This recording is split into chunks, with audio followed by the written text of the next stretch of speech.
Dune Part 3 is now the official title of Denis Villeneuve's next Dune film, which is a big change from the previous expected title of Dune Messiah, due to be based on the Frank Herbert book of the same name. With this change, there's big questions over what this means for the film's adaptation, and whether the director will look to bring in other elements from before and after Messiah.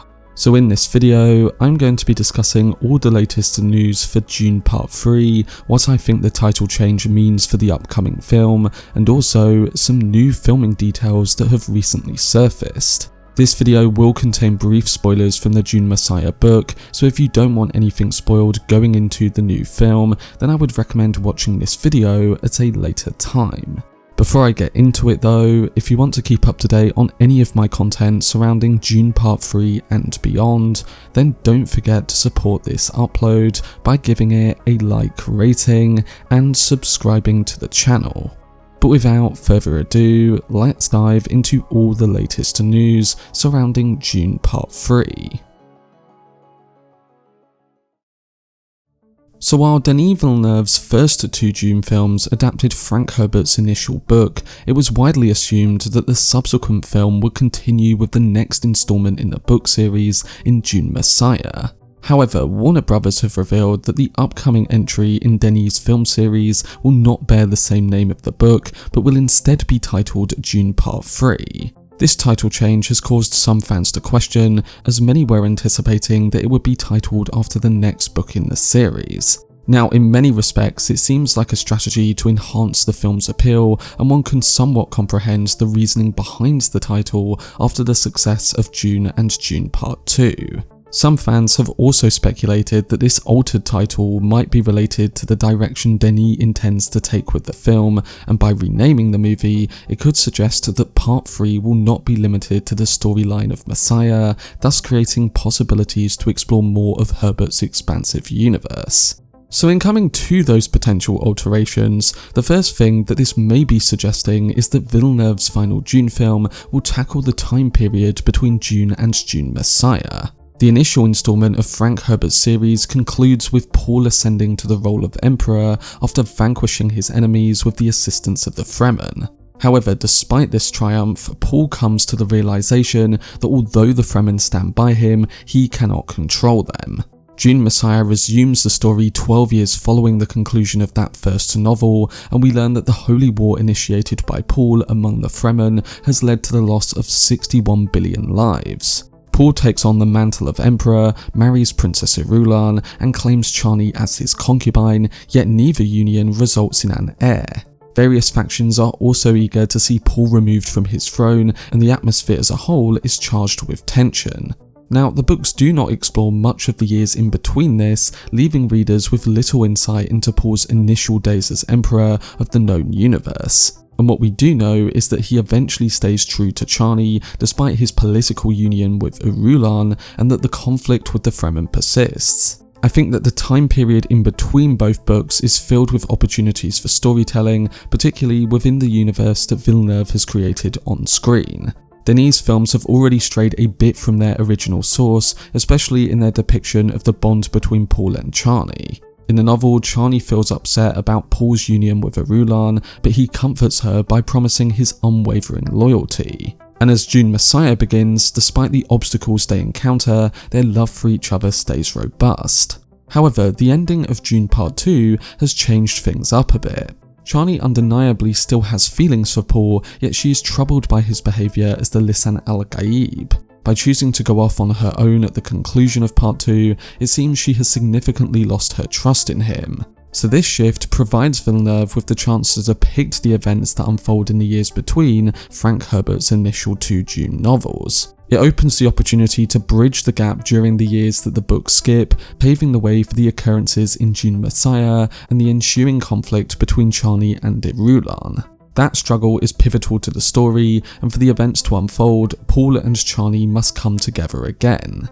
Dune Part 2 concluded with Paul at the helm of the Fremen, confronting the Great Houses and initiating the Holy War. Therefore, if Villeneuve chooses to explore the years prior to Messiah, viewers will have the chance to witness how Paul navigates his initial days as Emperor and the onset of the conflict. He can show how characters get from where they are at the end of the second film to where they are at the beginning of Messiah. Maybe that will just end up being a part of the first act, and then the final 2 acts of the film will be the entire Messiah storyline we know from the book. We'll have to see how Denis adapts it, but it's clear that the title change makes things a lot more interesting. Also, we have to remember that what is effective in written form does not always translate well to film. So Villeneuve is allowing himself the freedom to adapt the story in ways that are most coherent to the majority of audiences on the big screen. Now, the other thing that this title change may be hinting at is the possible inclusion of another book's elements. A few weeks ago, the casting of Paul and Chani's children was revealed, with Ida Brooke and Nakoa Wolf Momoa cast as Leto II and Ghanima Atreides. Some say that the title change and the castings likely suggest it may mix some parts of Children of Dune into the third film. Now, in my opinion, I think this is more of a similar thing to what we saw with Aaliyah back in Dune Part 2. In particular, I could see there being something to do with Leto and Ghanima's future during the finale, or some sort of look at the future which involves them. I don't think they are going to play out the entirety of Children of Dune here, nor do I think the plotline of that book will be the main focus. Denis made it clear that adapting Paul's story up until Messiah will be his trilogy's take on Dune, and that for the adaptations beyond the third one, he would champion another filmmaker to come in and put their stamp on the material beyond it. So based on those comments and that a new trilogy or set of films will begin with Children of Dune, I still think that's what we'll see. Again, that doesn't mean that we won't see Leto II and Ghanima in some way, and I think it will be in a similar way to what we saw with Aaliyah in Dune Part 2. It would allow the third and final film in Denis' trilogy to keep the focus on finishing Paul's story, but then also allow for a glimpse of what's to come and suggest to audiences not in the know that there is more story to be told by other filmmakers beyond this trilogy. So with all this in mind, how do I see Denis adapting Dune Part 3? Well, I do think that the 12 years between Dune and Dune Messiah will be something that Denis puts a focus on during the first act of his next film. I have spoken about this many times in the past, and I think it would be a way to both heighten the scale of the next film, but also fill in the gaps that people may have questions over. Whether that's with Chani setting up Irulan correctly, or making it clear to the audience just what Paul has done in the time between. For one, you can show us elements of the Jihad. You could also show us how Chani spends time in one of the Fremen camps and ultimately comes back to Paul's side once she sees how the rising conspiracy against him takes shape from all directions. And you can show us how Princess Irulan, Helen Mohiam and others begin to plot against Paul.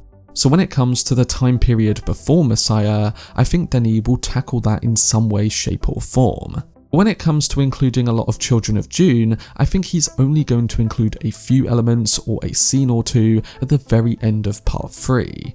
I feel like he will complete his take on Dune in a powerful way, but then leave the door open for another filmmaker when it comes to the books beyond his Messiah adaptation.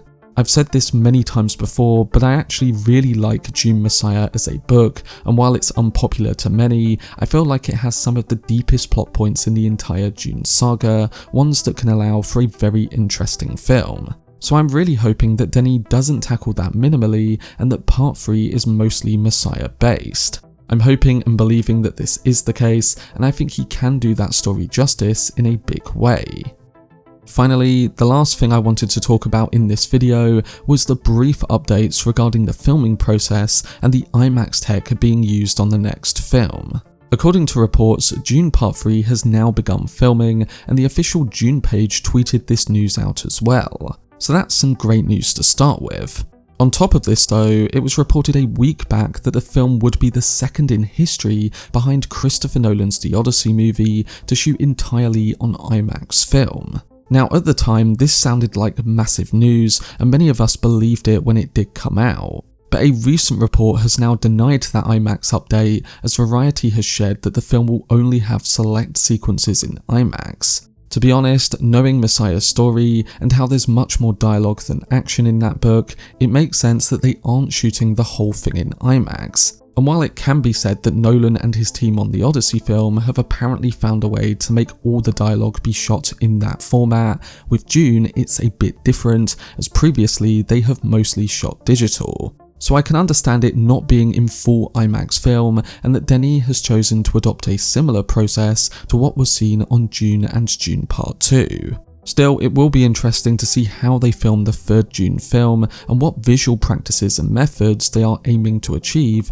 on the big screen. You'd have to think that they are looking to raise the bar as far as it can be raised, and that they would aim to shoot in camera as much as possible to match the visual grandeur of the previous two films. It's going to be interesting to see unfold, and I will be reporting on any updates we get surrounding the production, the casting, and visual presentation of Denis' new Dune installment.